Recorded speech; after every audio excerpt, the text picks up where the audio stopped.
So good evening, and thank you for joining us again on our weekly conversations with FLON and very specific experts on the topic that we're dealing with.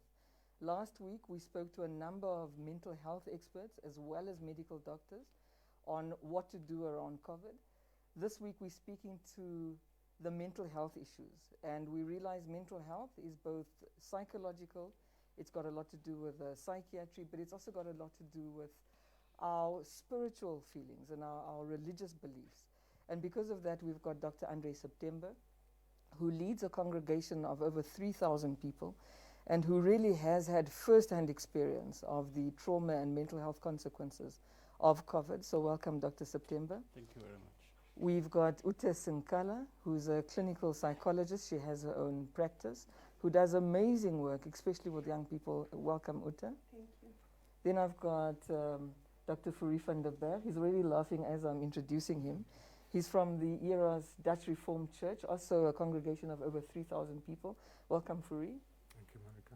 Then we've got Dr. Njaba, who is a psychiatrist at the Windhoek Mental Hospital. Welcome, Dr. Njaba. Thank you. And then we've got Mani Kanji, who's a senior social worker in the Ministry of Health, but she's also the deputy lead of the mental health pillar of the COVID response. So welcome, Ms. Kanji. Thank you.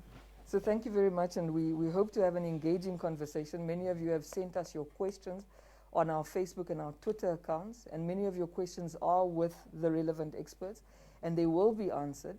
There are also people watching our platforms at the moment for more questions. So if any of the panelists says something that you feel is very, very important, or that you want to ask a question on, please don't hesitate to go to our Facebook platform. NBC's Facebook platform is also streaming this, and ask the question, and we'll ask one of the panelists to answer.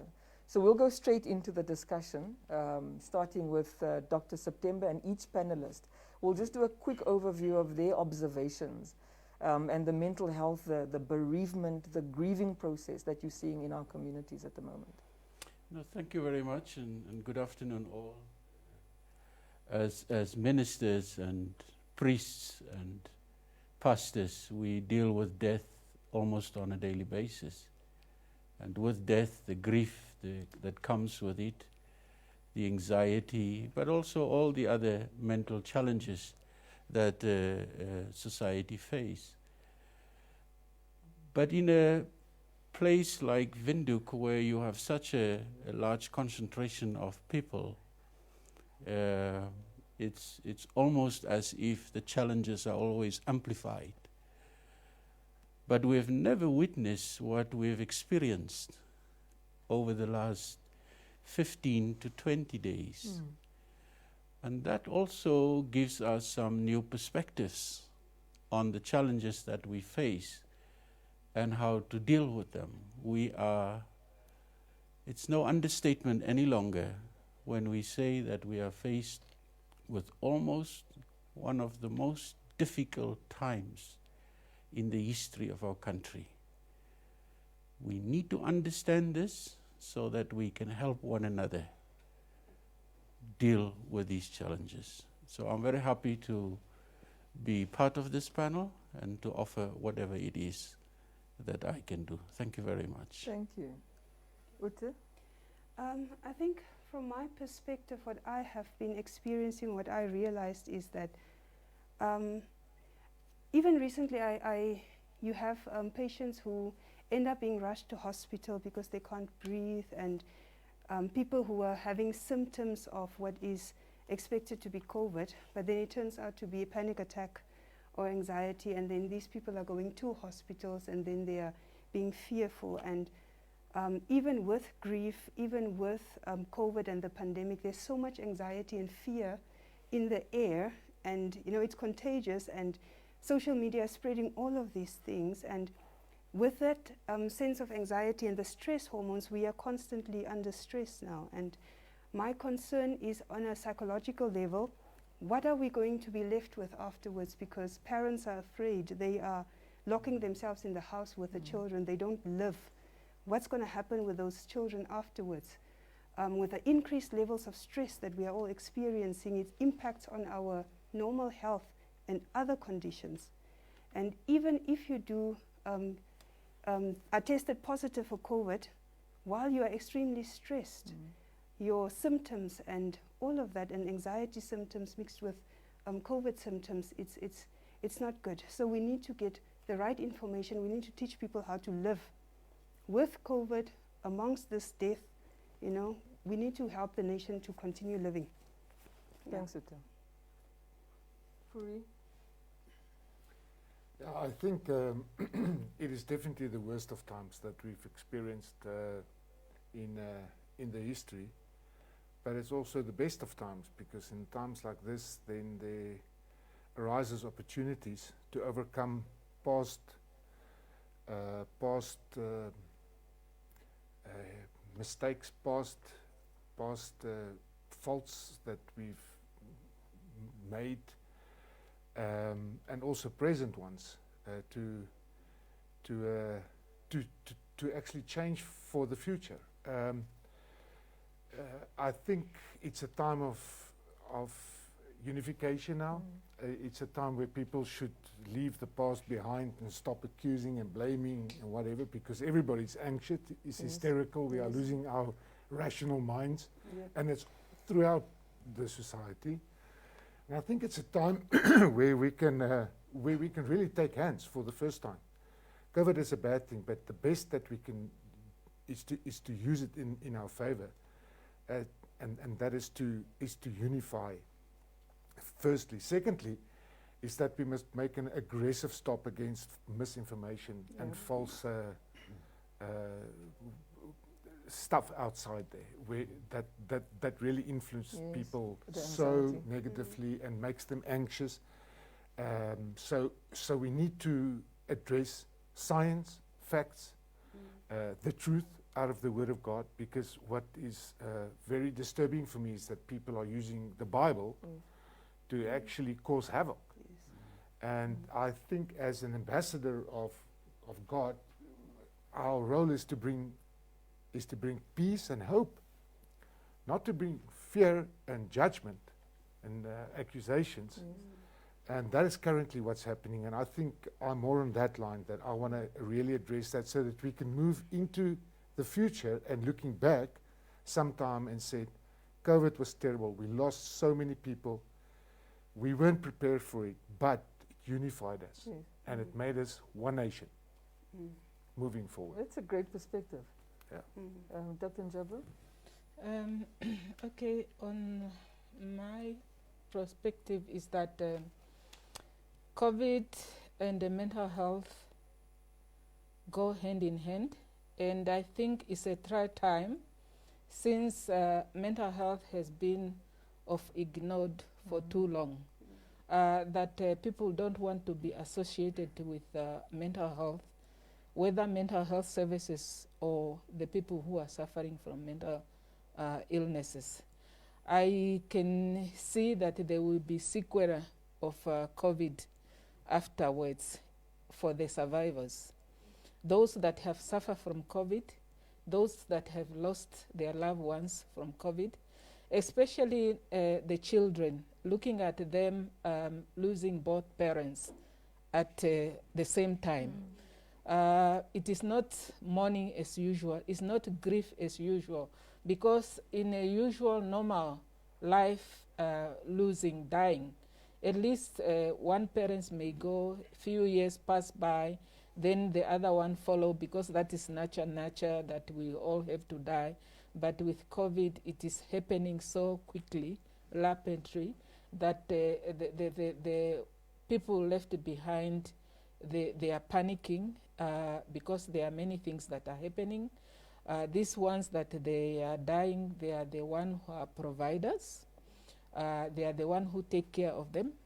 They are the one who love them most.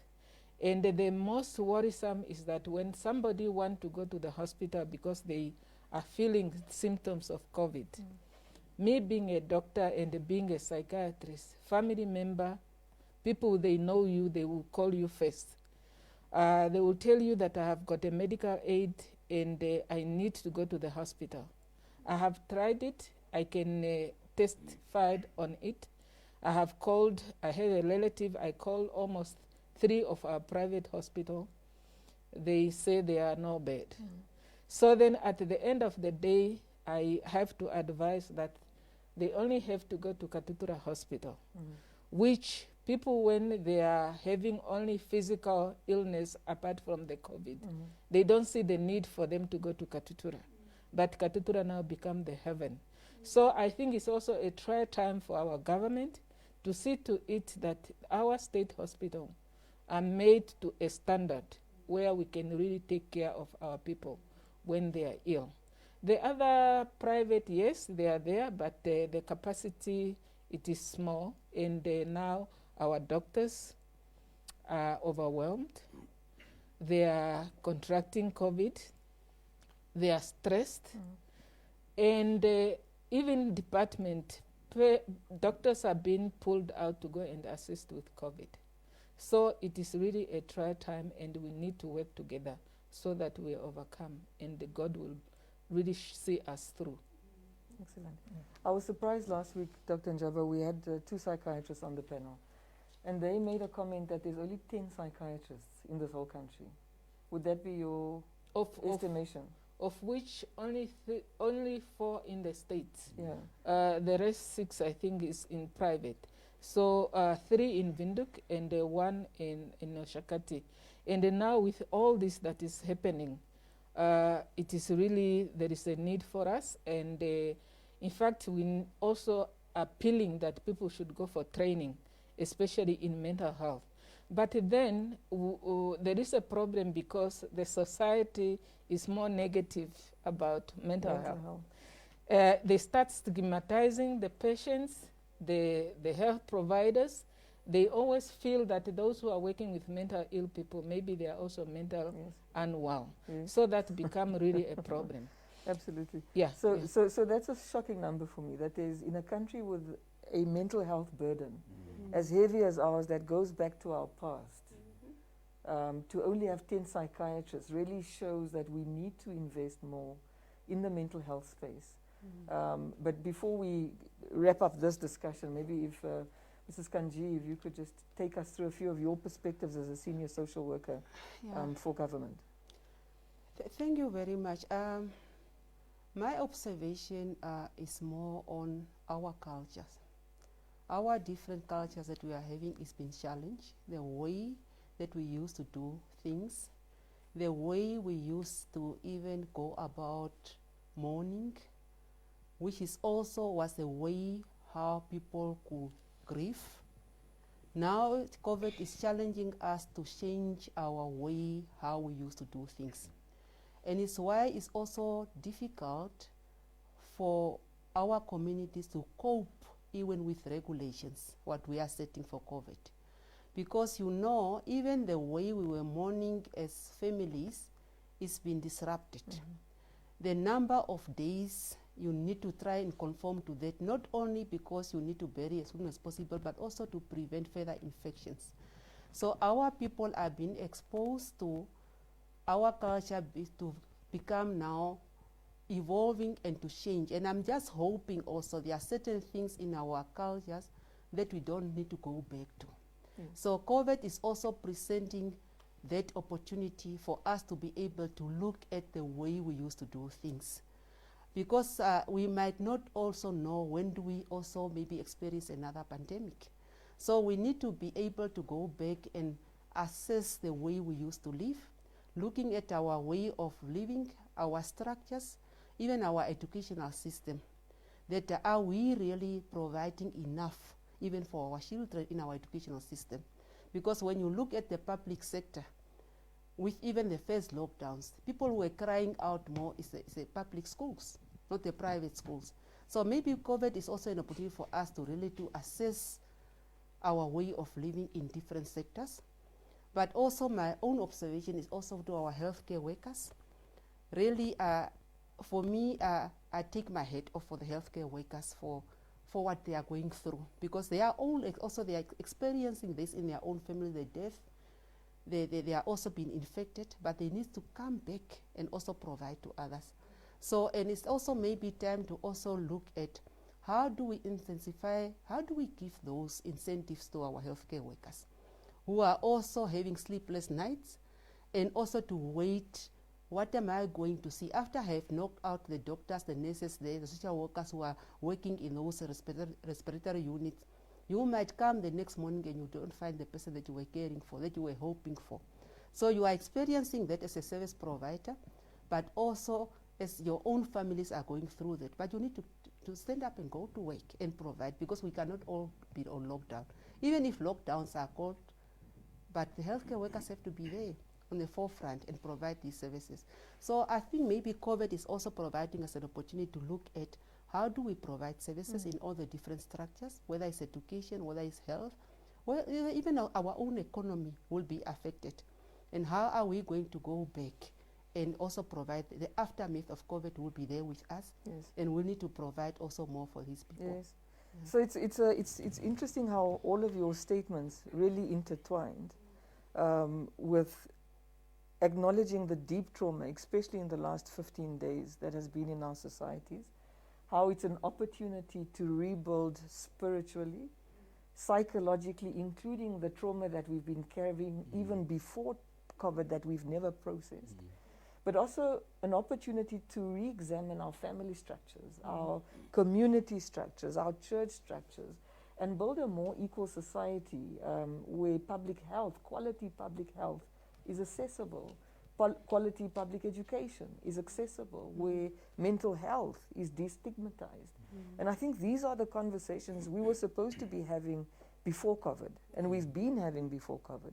And I think what COVID has forced us to do is to realize the things that really have to be fixed, because they collapsed very quickly once COVID hit us. So thank you for your insights, and my role here is going to be transferred to Blanche Gorases from the NBC, who will now be taking the questions that have been asked on our platforms, and some questions that will be going through to our platforms that will be communicated to Blanche, and she'll be addressing them to our panelists. And thank you so much, Madam First Lady. Well, the first question I would love to direct to Reverend September, and that's now this person saying, I'm overwhelmed. How do we accept that we are living in this pandemic? And for the Reverend to be assisted by Mrs. Sinkala and Dr. Anjaba also, just on that specific question. Thank you very much. It's a very, very appropriate question. I want to start by maybe reflecting on mourning, because even from the panel's initial responses or thoughts, I could sense that the challenge of mourning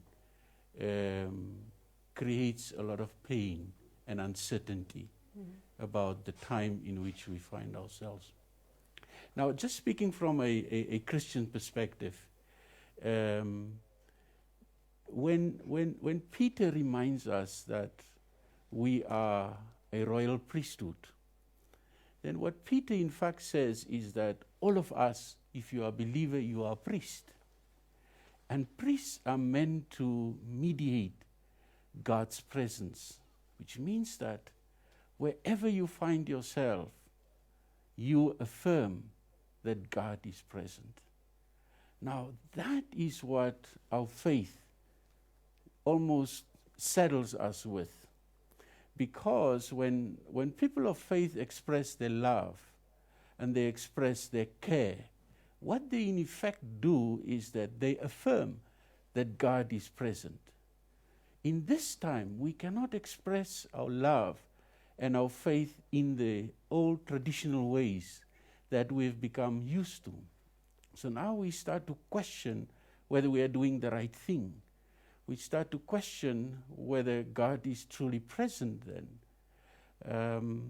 But we have had challenges throughout history. And in fact, when one just think about, and I'll be brief, how the church was created out of families, small families. So they were very small units, which means that they could easily care for one another. And out of that developed a ministry of presence. You should always be present when someone goes through difficult times or so. In times of adversity like now, we learn that perhaps that presence is manifested through prayer. We can pray for one another, having the assurance that God is still present, whether we are physically present or not. God is still present, even in the midst of all of this. And from a mental point of view, Mrs. Singala. I would say that, like if we have to understand the feeling of being overwhelmed. Being overwhelmed basically comes from feeling like you have too much to do. You are extremely taxed. You are faced with adversity.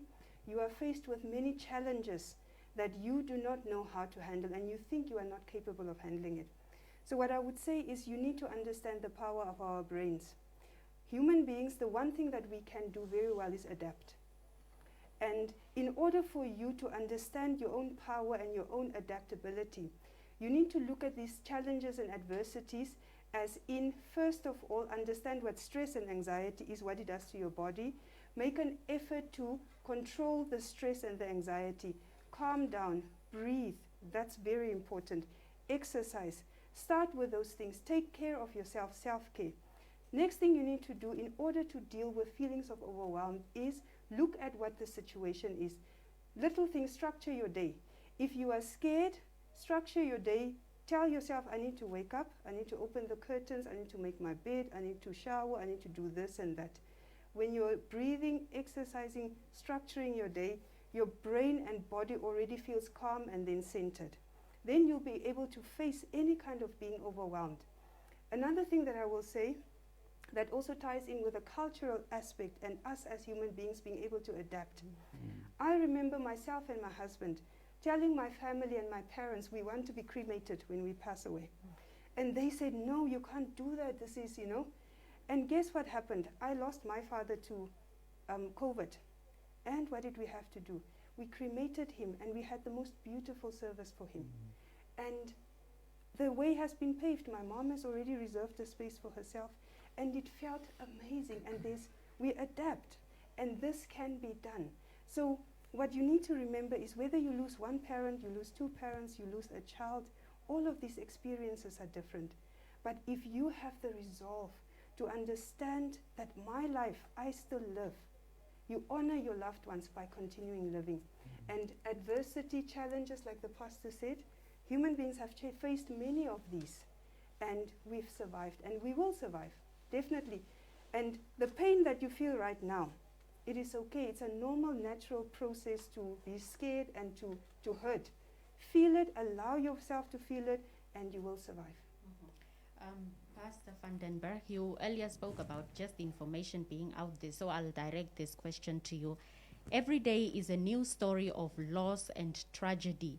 How does one deal with stress, fear associated with in this climate? Just briefly, a response on that. I just want to firstly make a remark before I answer the question, which I think for me it's very important that we speak about that and agree about that. We are experiencing the third wave now, and we weren't prepared for it. Yes. The fourth wave is coming, Mm-hmm. and it's going to be more devastating. And I don't want to be a doom prophet. I want to be a prophet of hope, but we must use our brains. And we must do everything now possible to prepare for that fourth wave so that we don't find ourselves with the pants on our knees again. So that's very important for me, is that we must really work hard now together.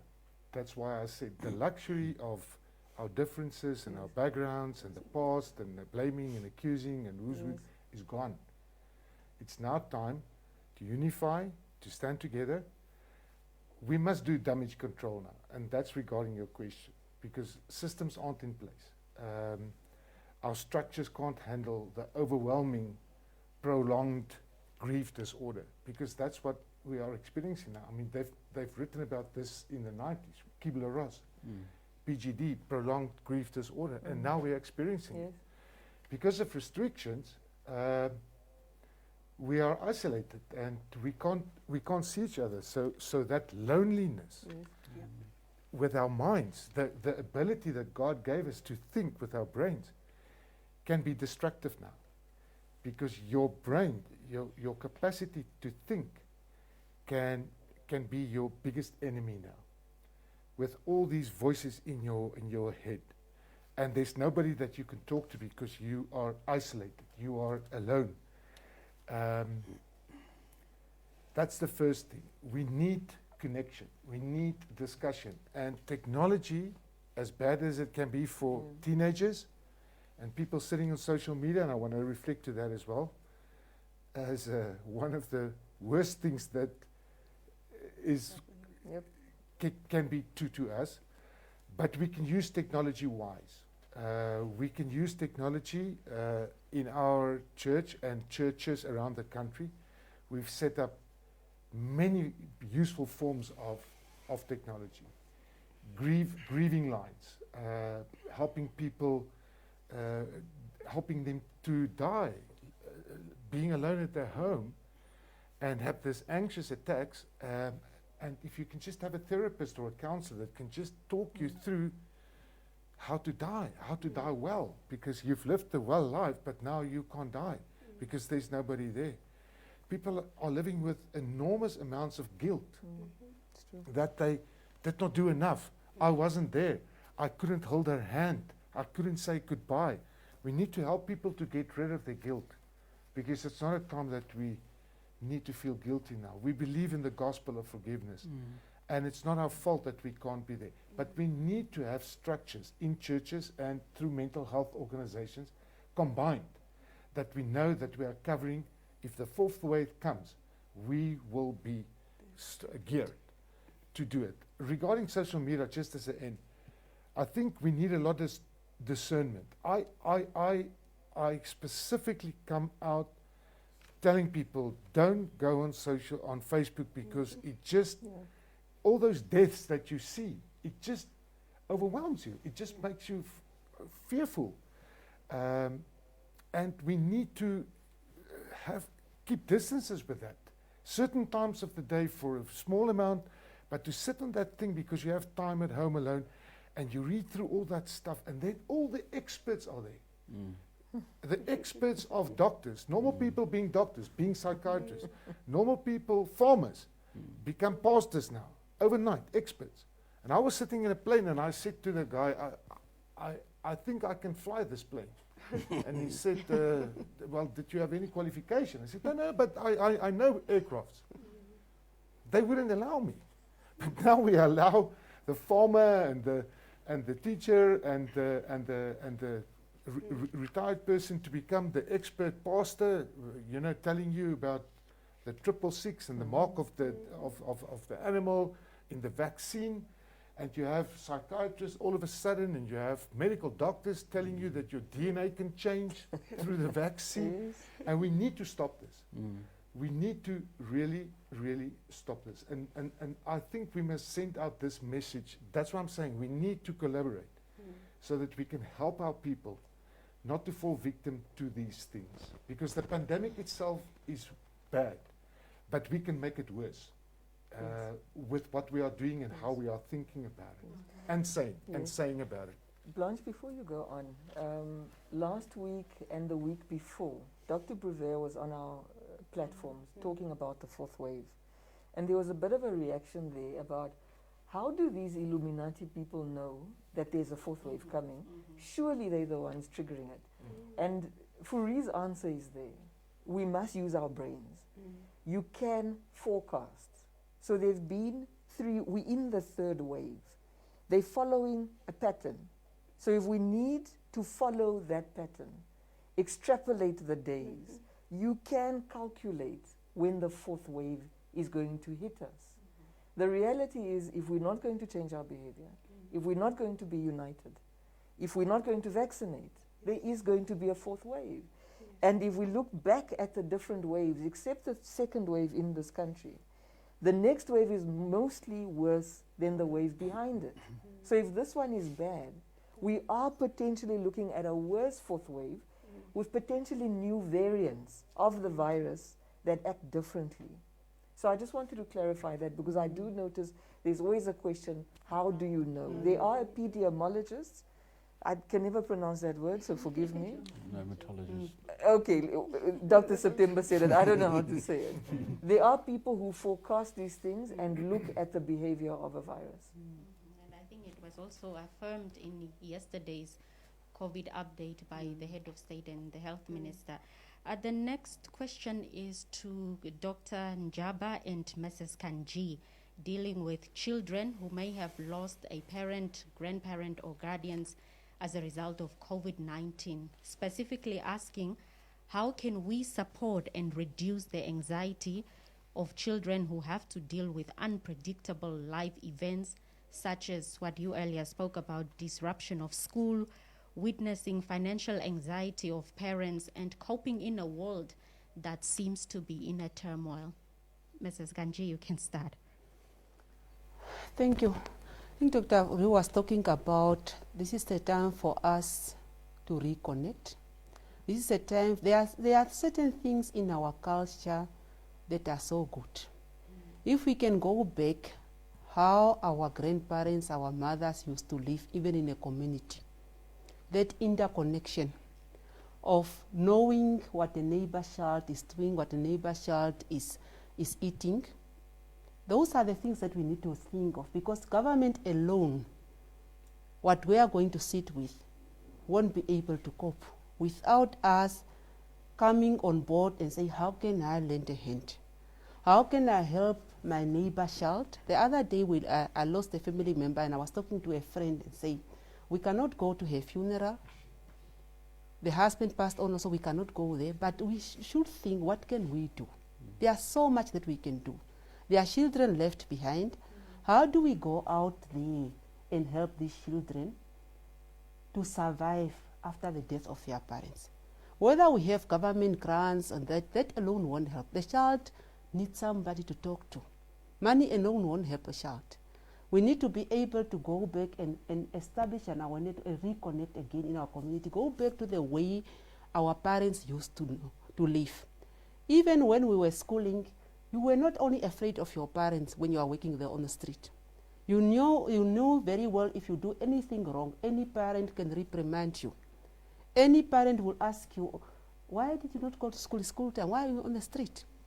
So those are the things that we need to go back to and say that those children need somebody, they need counseling, they need support, because the bereavement services is for me so important. Although the social workers are working now with families to prepare them to bury their loved ones, for me I feel the aftermath of this COVID is so important. We need to pull together resources and come up and say that we cannot now play a blaming game, as you have said, that what is government doing? You need to ask yourself, what are you doing? You have children living on your street, you have children in your community who will lose one or two parents, or even any caregiver whom they have to stay with. So for me, I feel we need to be able to think already, start thinking that how do I, me, myself, help another person, help another child?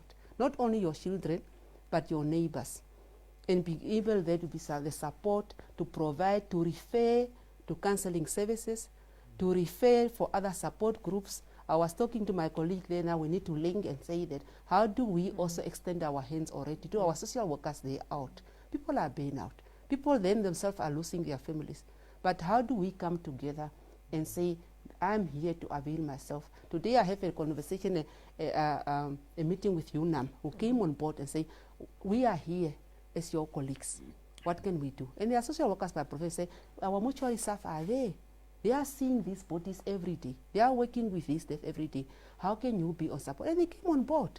So that's what we need to do now in our own way as an individual, rather not to blame, but to say, what can I offer? Because every help is so important. Okay, what we need to do is that there are stages of grief and bereavement, and people grieve differently according to their ages. So if you see a child told about the parents that have passed on, maybe a child of 2 to 5 years, the reaction will be different. And the other one of 7 years to 11 years will also react differently. And the one of 17 to 18 years will also react differently. And these people will now present with some changes, behavior changes, especially in the young ones. They will start with behavior changes where they become irritable. Then they start having temper tantrums, and one will not understand why this child is behaving the way they are behaving. Then the other adult one, they will start now having also mood changes.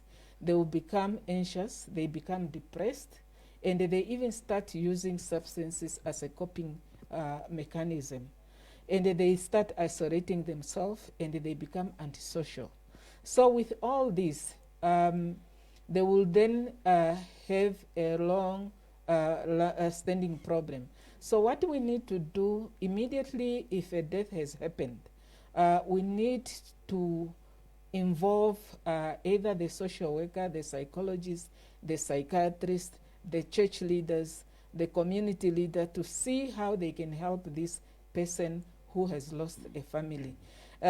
First of all, now with the time of COVID, and now you have got somebody who the parents died of COVID, and also the family is affected. What is important is to show support. To show support in a way that perhaps we look also in the burial, the funeral undertakers. Maybe they should also look into to say, okay, now this person needs to be buried. But now the person who needs to deal with whether to buy a coffin, whether to go to the bank or to go to the work where this person was working, can't go because this person is also have tested positive. Maybe the family member or the community member or the church member, whoever is willing to assist the family, should then take it up with the burial services to say, can you please perhaps assist this family to make sure that you have provided a coffin for them to bury their loved one. Then the afterward payment can be done after everything has been assessed to say, okay, there's money that can pay. And I'm sure also our Ministry of Health and Social Services, in a case where the person cannot afford a coffin. I was just recently at the mortuary and I saw some simple coffin, what I think the ministry is providing. So this can be made available for the family to bury their loved one. Then specifically, I think the question was to say, how do we deal with grief, especially with the children? So they may not start immediately showing that because they are in denial. Then they are in disbelief.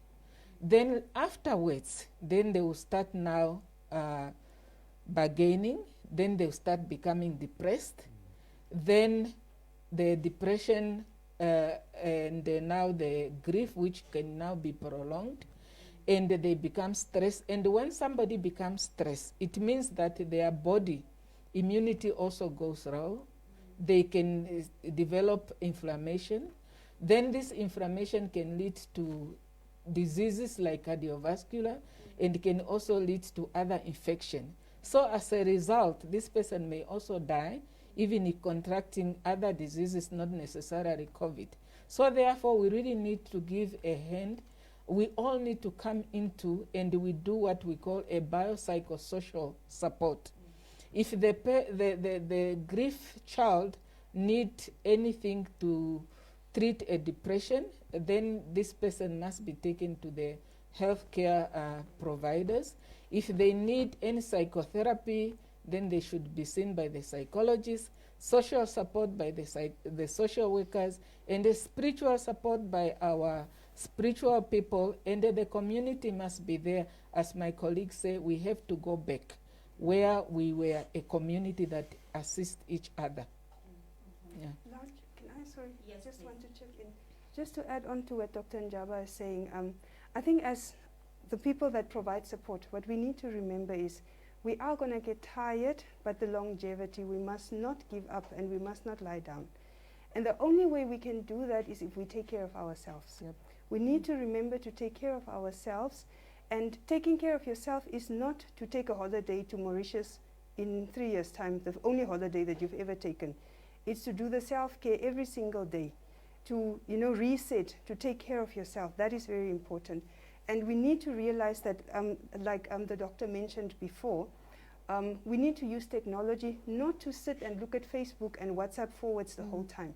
But even psychosocial services now, psychological services, we have adapted. We offer trauma services now, specifically grief and trauma services we can do online. We can now offer services in groups because there's no time to just offer one person a service right now, because we need to adapt, use the technology to offer services to groups. So if our children are not well, they are very good with technology.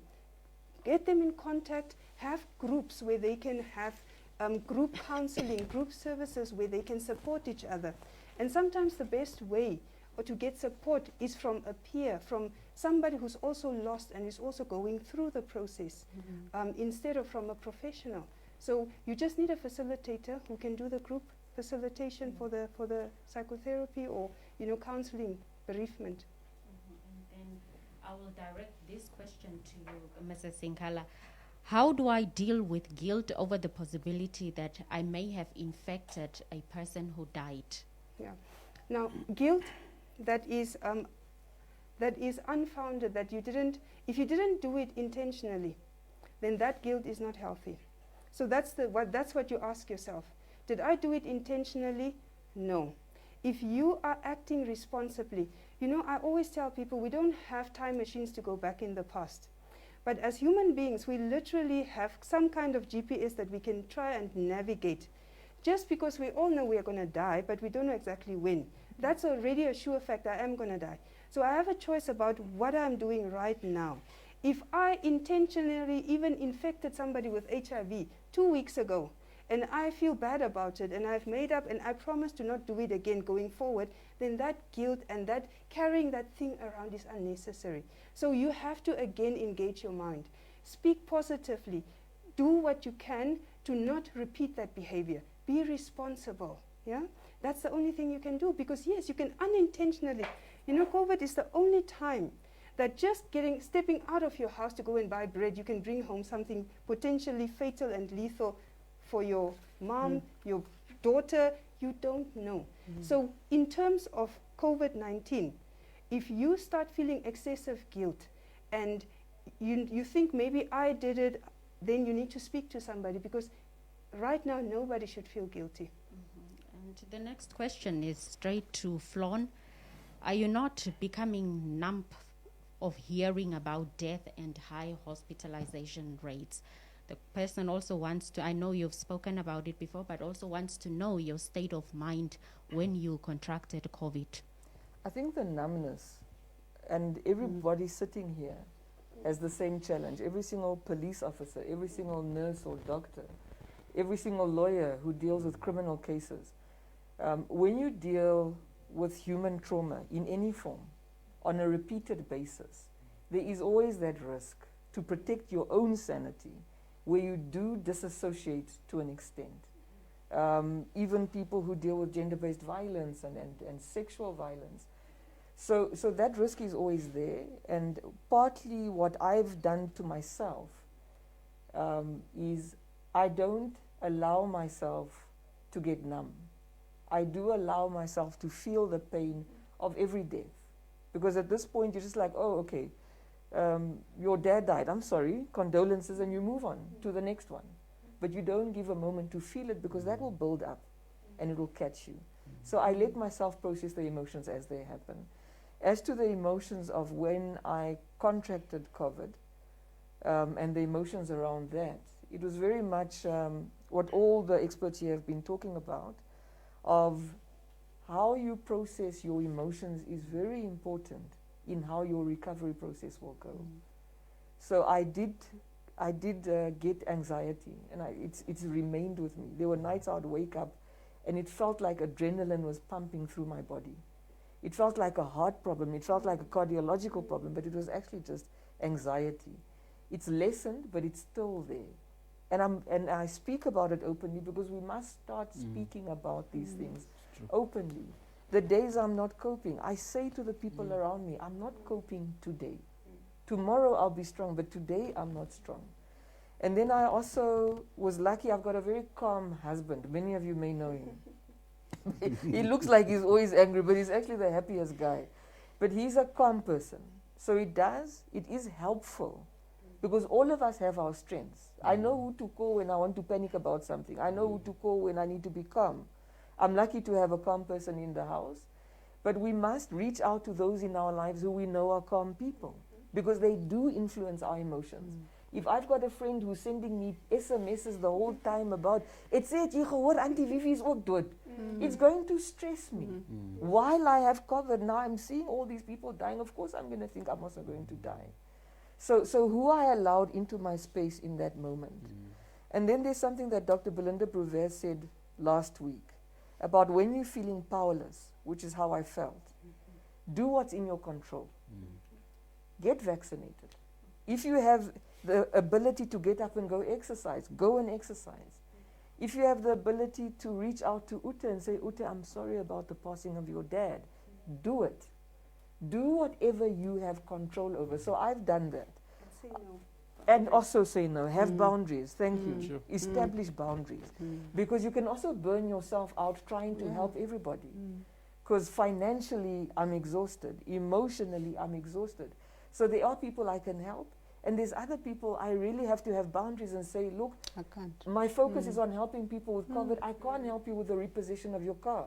I can't help you with your child's school fees that aren't paid. I can't help you with your house repayments. So we must set boundaries. Thanks, Ute. And don't, if you know that one of your aunts always sends the death messages in the family group, Block her. don't open anything she sends. Or block her. Or just delete it in the WhatsApp Yes. before you open it. Simple. The next question I'll direct to the two pastors on family dynamics deteriorating due to conflicting ideas and information regarding treatment options. Now, how do we resolve family conflict during this period as to who will bear the financial cost for treatment and anxiety and so on? So, Reverend, you may start. It's almost like any death.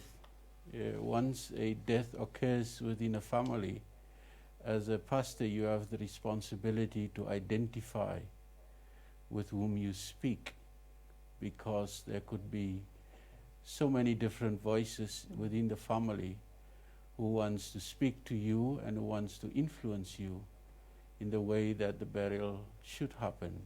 And it's the same with sickness and treatment thereof.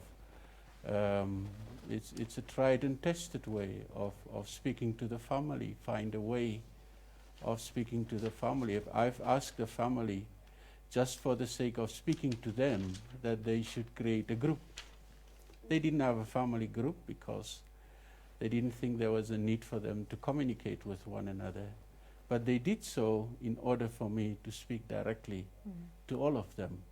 So I think the colleague was earlier speaking about how to adapt and how to innovate. And through that, simple techniques and tools, you try and mediate, you try and help direct the family, and so that they can come to an agreement. Because you cannot deal with sickness, you cannot deal with death when there's so much enmity within a family. Pastor? The Bible is a good book. It's a book of life. But the Bible doesn't have a lot of good stories about families.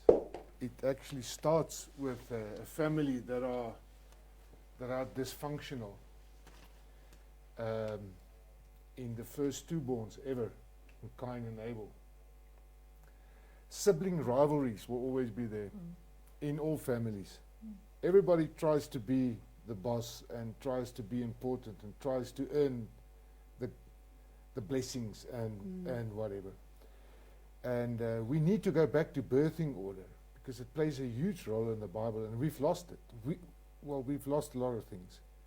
We've given up the right to live as normal citizens to the government, and we look at them to do things that we need to do. Just as an example, I was running and I was falling in a hole in the road, and the first thing that you can do is to blame the municipality. Yeah, we're paying fees, and how that. And we just started to fix the holes. It's my responsibility. We've placed an enormous lot of responsibility on government which should not be theirs, which should be community. And we've done it in the families as well. We should go back to birthing order. The firstborn is the one that needs to have a voice. The father and the mother, when they are still alive in this family, it depends who died. They are the ones that we need to listen to and to respect their view. Because pride is what's killing our society and what's making us, what's responsible for more deaths than COVID deaths, is relational deaths, where people don't want to speak with each other. And it's terrible to think that somebody dies and then a family scatters out of each other and they hurt each other because they can't agree on how it should be done, what should be done, and who should pay for it. We need to go back to respect. We must respect the elders, the mother and the father. That's the fifth commandment. And if the father says it will be cremation and you will pay, or we all should pull in, then we respect him and we humbly do what he says. And that's just my take on it. Blanche, can I just quickly add something there that I've personally practiced? And it's to remove my ego. Because there's people who I know well, who I don't necessarily, or who I lost touch with, or they made me angry about something, but then I hear they're sick, or somebody they love is sick. Now the ego says, they didn't send you a message when you were sick, why should you send them? And that's ego talking. What compassion and love does is you reach out. Ego is also prideful, is also respecting hierarchies. I'm a middle-born and I'm a bit of the person he's describing. I kind of sometimes jump the hierarchy in the family, but also sometimes letting my brother or my oldest sister make certain decisions, even sometimes I don't necessarily agree. And sometimes just saying to yourself, Monica, keep quiet. This moment requires us to be united. And Dr. van der Berg has been talking a lot about unity.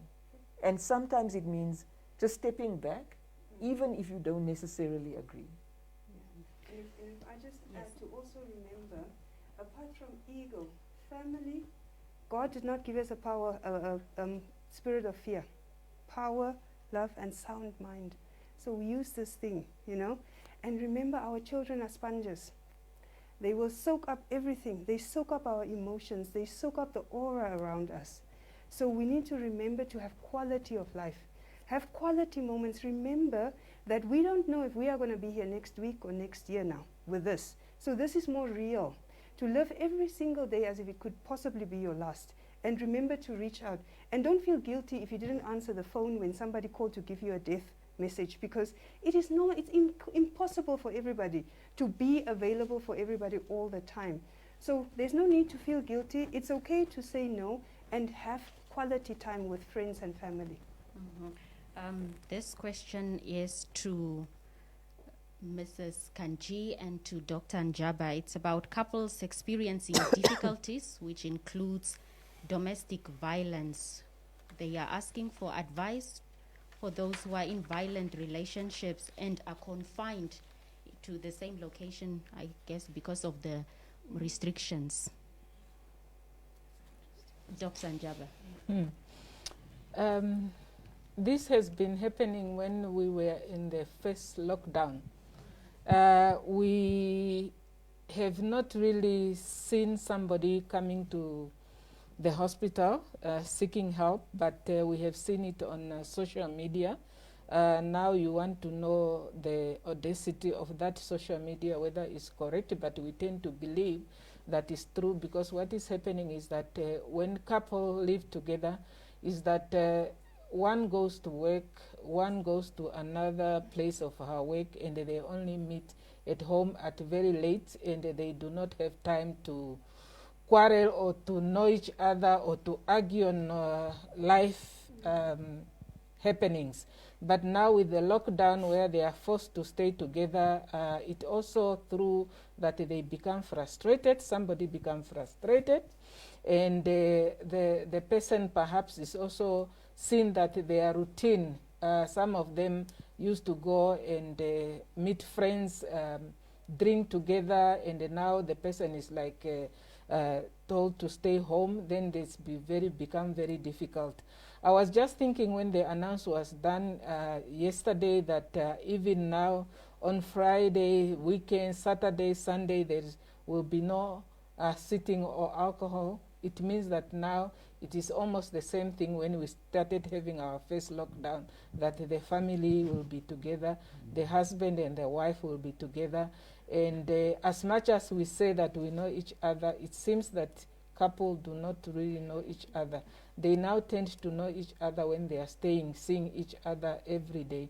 And at least when they are out either to work or to whoever's doing their daily activity, that really saves them not to come together to argue or to discuss things. That's why now you see those domestic violence is becoming a problem.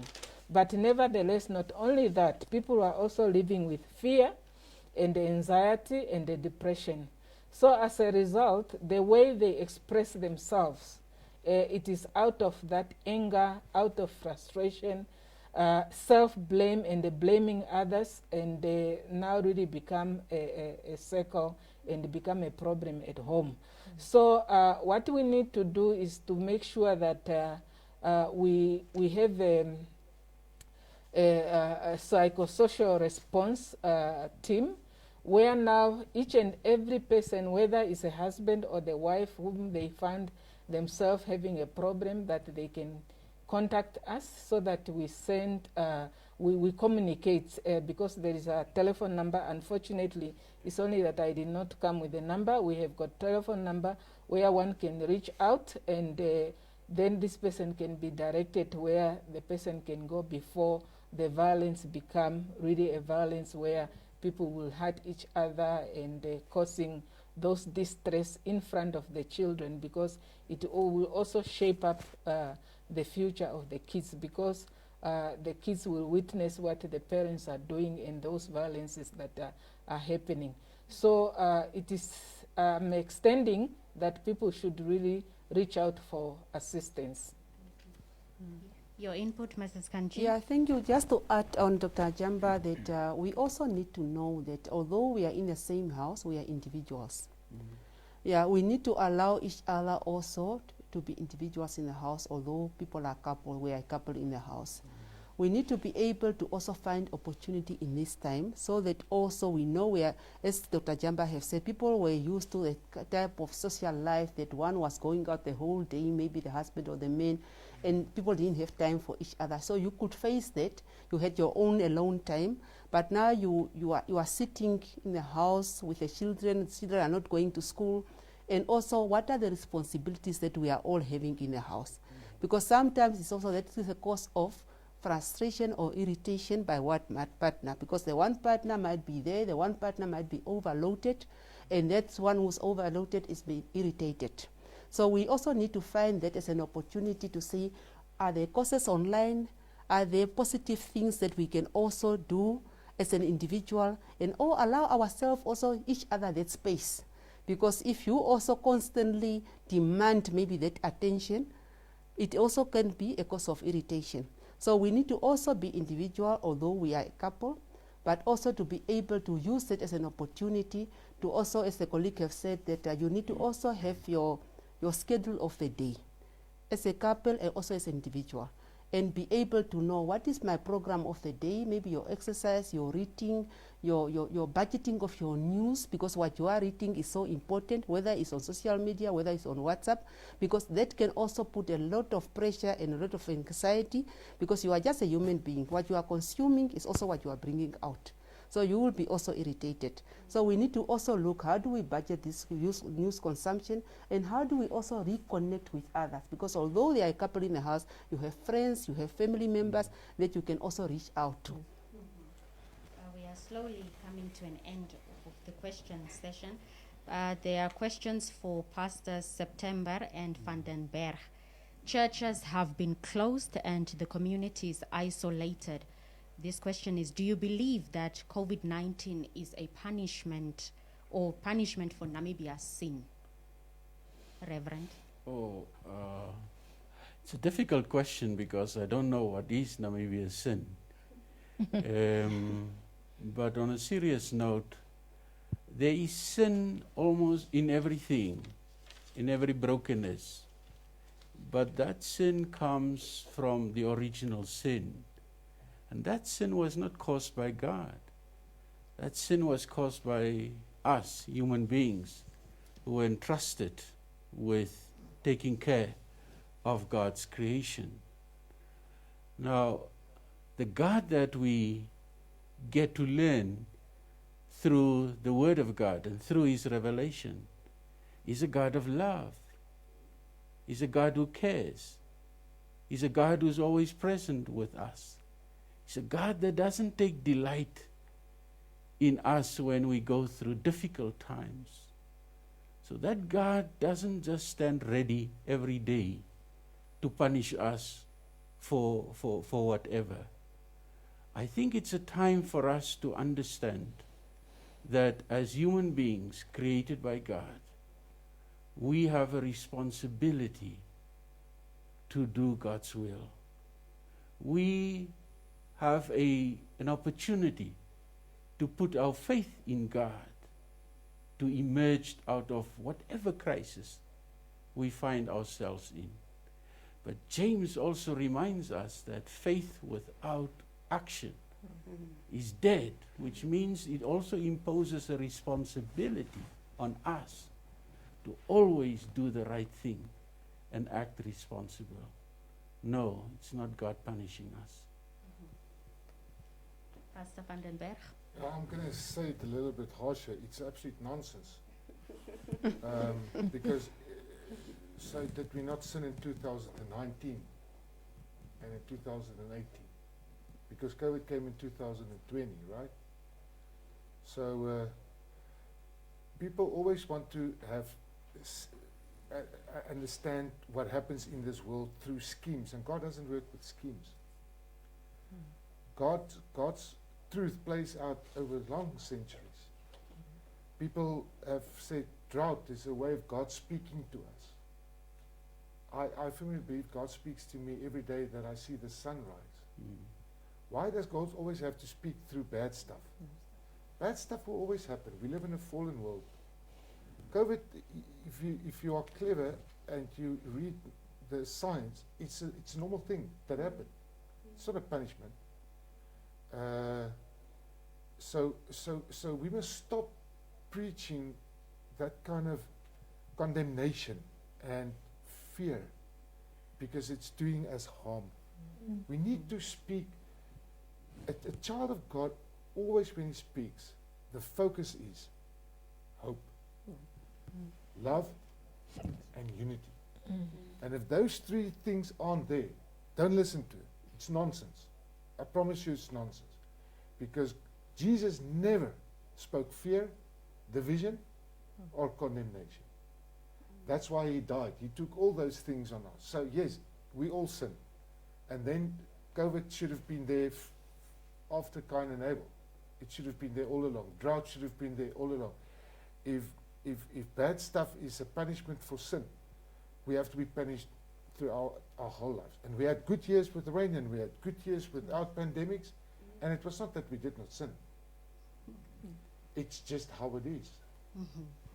And I think the second last question requires the input of almost everyone, but I will start with Mrs. Sinkala. That's now, this person is worried about the long-term effects of about social cohesiveness, church attendance. Reverend and Pastor Van den Berg can chip in, and just social connections.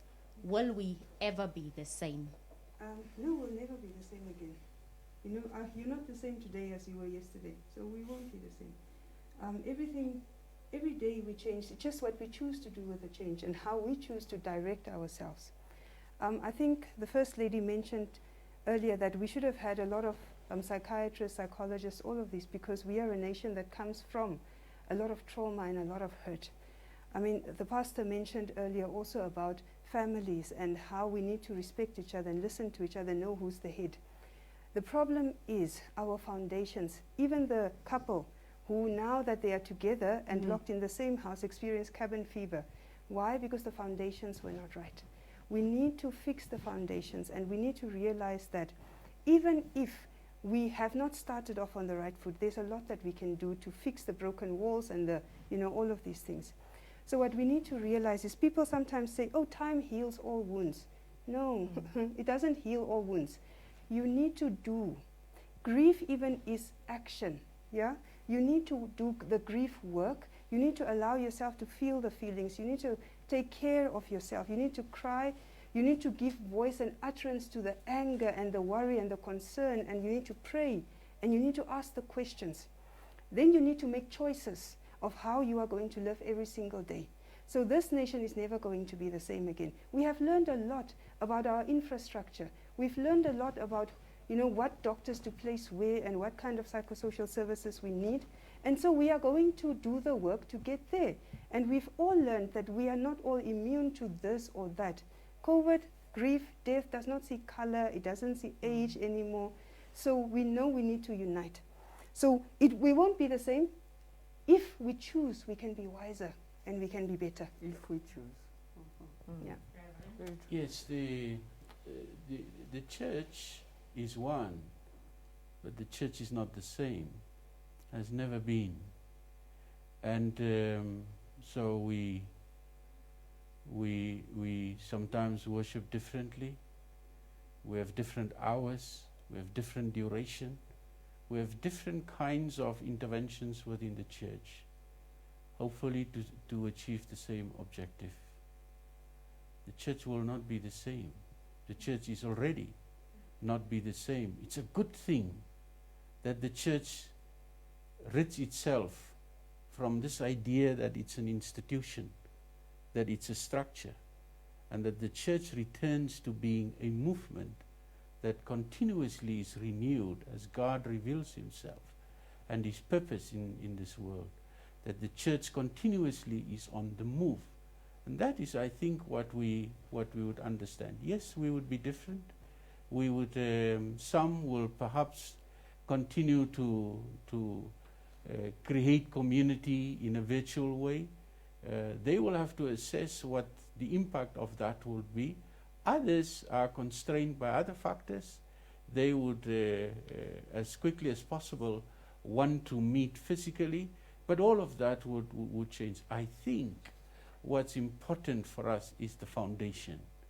That is what I think even now we should begin to put in place, a good value system that runs throughout us as human beings. That is, I think, what we require. That will also help us to deal with any kind of challenge that we may face in the future. Maybe ask the question again. No, the question is just the person worried about the long-term social concerns regarding the social cohesiveness, and also asking whether the church and just general social connections will ever be the same. Your fellow panelists say that they will not be the same, so your view. I fully agree with them that nothing will not just the church will ever be the same. But I'm so glad about that, because the church was so hypocritical before COVID. I mean, it's a wonderful thing that happened. It just exposed us, because we were always in conflict about our spiritualities and baptism and who's right and who's wrong and who's good. I mean, we were busy with the wrong things and thinking that we need to send people to heaven. Heaven is the new earth. That's where it will be. We're going to be shocked when we wake up with God and we are back here in just a restored life. We are here for a purpose, and we have lost that.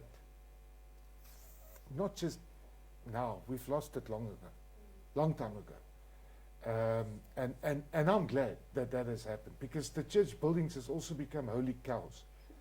I mean, just think about it. A building that just takes 1 hour a week, people in, to kind of have community. We can have community in many other ways, and we don't have to have a building. We need to strip all our buildings and build something new there for the community.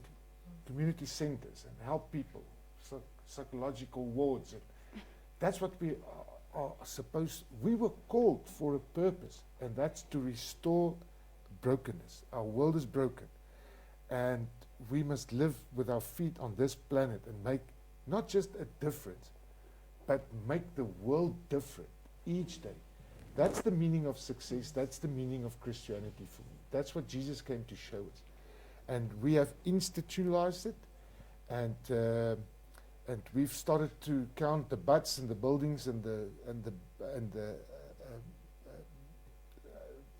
budgets, buildings, and people. You know how many? Apart from, but what is our effect in the world? And I, in that sense, think it's good what COVID has exposed the church to, and now I think it's time that we can start anew, as she said, and take hands now and have a mission, because we were called for a mission because our God was on a mission, and we've lost that. So yes, I pray to God that it will never go back to as it was. Okay, Mrs. Kanji and Dr. Njaba, when it comes to COVID-19, there is so much information that I don't know who or what to believe anymore. Where can I go to get the most up-to-date information regarding the virus? I may start. Yes. The information is true that there are so many things that are happening. So many things that are happening either in the social media, or either a community member is calling you or a family member is calling you.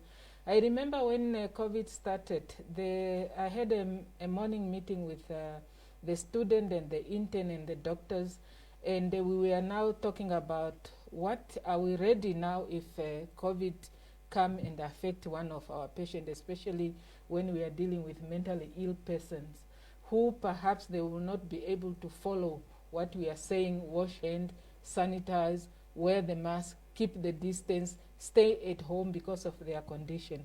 I remember very well, one of the interns said, no, you are telling us to isolate, you are telling us to wash hand, you are telling us to wear mask, but there are people in the community who tested COVID positive and they are roaming about. So then I said, do you know one? Then he said, yes, I know one. Are you sure? Then I said, sure. Then I said, okay, this is what I'm going to do. I'm going to inform the Minister of Health. I'm going to inform the ED of Health that there is a certain person who tested positive for COVID and is roaming about. So what I did call them, and we were given manpower to go and look for that person, and that person was really taken to go and show that person, and they went around.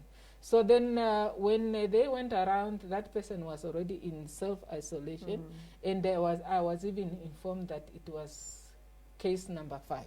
So then these are the rumors people are spreading. People are talking about the vaccine. People are talking, I even heard these medias, there is one person, like the pastors here, saying now we have so many doctors, we have so many nurses, they are spreading this.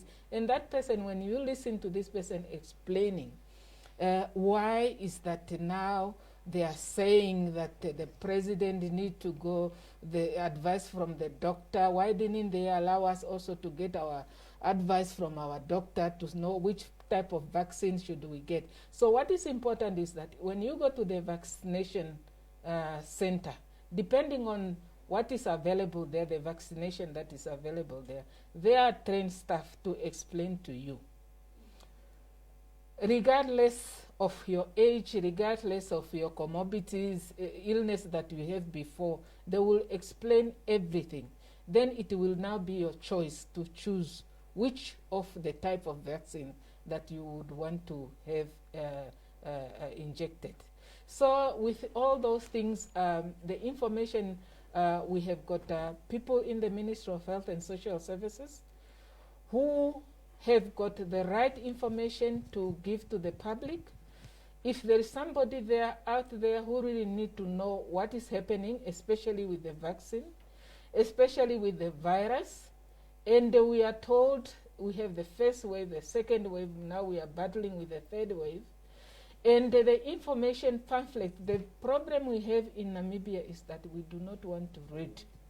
If you read the information on the pamphlets which are either published by the Ministry of Health and Social Services or by the World Health Organization, you will be able to get the correct information so that you be able to identify the false information that the public is being spreading and the genuine information that you need to know about the virus. So I think the places for those informations are there and can be obtained. FLON, I'm handing it back to you with this last question by your viewer. How do you keep yourself mentally healthy during the pandemic? I know you shared about your experience with COVID, but now this person wants to know the after. So it's again that question of making sure I can control what's in my power. It is in my power to find credible sources on information. Something that I'm not sure about, I'll ask somebody. I speak to my pastor a lot. I remain connected. I exercise a lot. And when I'm feeling as if things are out of control, I try and find somebody who I feel has that in control. I've got some complex financial issues at the moment. I speak to people who understand that. If I've got complex emotional issues, I speak to my pastor. So I don't do what Furi is saying. I don't go to social media to find out what social media would do in my situation. I speak to people who I know, who I trust, and who I know understand that issue. If I've got a lung issue, I'll go to a pulmonologist. If I've got a heart issue, I go to a cardiologist. If I've got a brain issue, I go to a neurologist. If I've got a spiritual issue, I'll go to my church leader who, or whichever pastor I feel most comfortable in. If it's a psychiatric issue, I go to Dr. Jabba. If it's a social work issue, I'll go to Mrs. Kanji. Psychological issue, here she is. So I believe experts. I take guidance. And I also empower myself with the right information. And another strange coping mechanism for me is really to spend more time with people. If it's one thing I've neglected in the last 10 years of my life from being busy, is just picking up a phone call and saying, Furi, how are you? So lots of people have received random phone calls and messages from me, and they're probably wondering what's going on with Monica. I'm not having a midlife crisis. I'm just reaching out to people who I feel I've neglected. So that's how I cope. If I can add, that is very amazing, because that is what I was trying to say earlier about remembering to live, the quality of life, connection, because death is very good at reminding us that we are alive. Yeah? Yeah? Yeah, I just want to add to that. It's very important what you have said, the First Lady, that you go to the authentic information. To people that you know, you will get that authentic information. I always wonder when we are so adapting the vaccines that is there to wipe the nation off. And I'm asking myself, most of the women went through family planning, injection, or pills. We went through this malaria treatment, TB treatment, the ARV treatment. Now you wonder, why did you not adapt that? What is so different? So it's so important to go to the authentic information. And it's so cruel for people who are just forwarding anything that they see on social media. Because you also don't know in what situation is that person that you are forwarding that message to. You need to be able to think yourself that, what is the purpose of me forwarding this message? What will I reach through that? Before you forward it. And if that person comes with different questions, you will be able to answer that, all those questions. So people who are forwarding the message, we need to find ourselves in a position of like, maybe we are the one also causing more other deaths because we are making the people so anxious about it. I agree. I agree. And I think we've got about 5 minutes left, and I think I just want to give you each a 1 minute opportunity to say what you really feel right now and how you could soothe people who feel as if their lives have been ripped apart. No, for me, I think just it's an opportunity for us as family again, because we are constrained in our movement, to be together, to create a sense of unity again, to love, to care, to show respect. We need not be dogmatic about it. It is just a wonderful opportunity that we have. And that connectedness help us through difficult times. Thank you. I think what I would say is let's use this as an opportunity to grow. I would suggest get a journal. Everybody, get a journal. Make notes, express your feelings. You'd be amazed how I keep journals from 10 years ago. I can go look at it. I've got prayer journal. And it is really amazing to see how prayers have been answered. Have memory books for your loved ones that you've lost. It really helps you with the healing and all of that. And just appreciate love. And if we choose, we will be fine. There is so much help out there, and people don't use it. People suffer in silence, and I think that's also a prideful gesture. Reach out, ask, and you will find out how much help there is available. Firstly.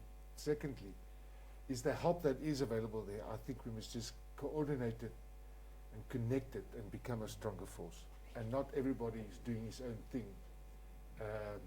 But we can do a much bigger thing if we can do it together.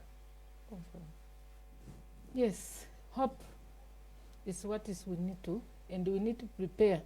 We make sure that we prepare our children, that one of the good day, one have to die. I know people don't like talking about death, but we need to make sure that we prepare and we informed, because it's very important, because they will remember my father told me this, or my mother said that if she died, this is what's supposed to be done. Because then they will live with hope to say, you have prepared. It's not a shock to them. You have prepared, and we know that one of the good day we're going to pass on, although we do not know which day. Thank you. Yes, I just want to emphasize the whole thing of social reconnection that is so important. The virus doesn't travel through our phones. We need to be able to reconnect. We need to throw away our pride and the blame game and try to strengthen that reconnection. Go back to our cultures where we used to care for each other.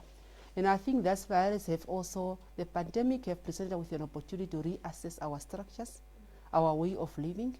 Let us maybe try to be more proactive and not reactive, so that at least whatever pandemics face in future, our system will be able to respond better.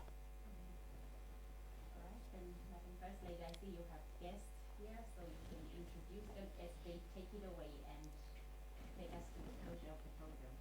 I think it's been calming for me just to have this panel around me and what they're saying, and we thought it's important to really have an outro that is calming, and that's why we've brought in some excellent musicians who are just going to sing a beautiful rendition for us as the final of this program.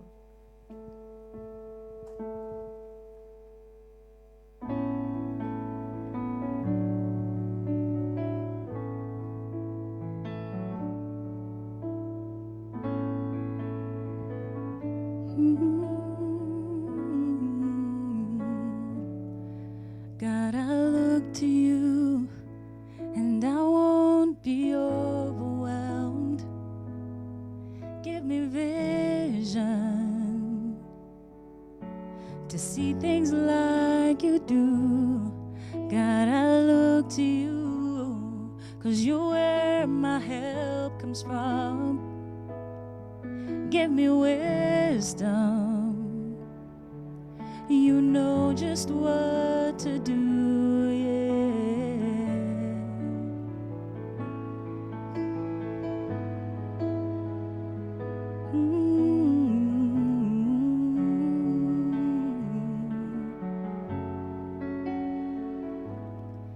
God, I look to you.